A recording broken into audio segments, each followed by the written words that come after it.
Ya pemirsa, pelaksanaan mudik dan balik gratis yang dilakukan pemerintah di masa libur Lebaran menggunakan sejumlah moda transportasi merupakan salah satu upaya pemerintah untuk mengatasi kemacetan dan juga efisiensi BBM.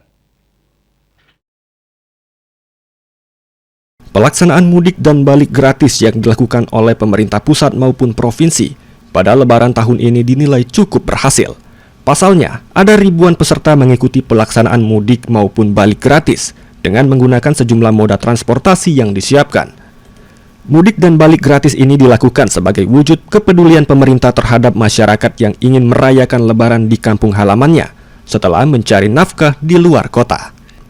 Sementara itu, pelaksanaan mudik dan balik gratis yang dilakukan pemerintah ini sebagai upaya untuk mengatasi kemacetan di jalan raya khususnya, serta juga untuk melakukan efisiensi BBM seperti anjuran Presiden Prabowo Subianto.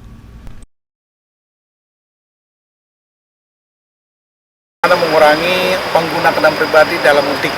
Kita mempermudah mereka, kita masih mereka untuk mudik gratis ini gunakan angkutan umum.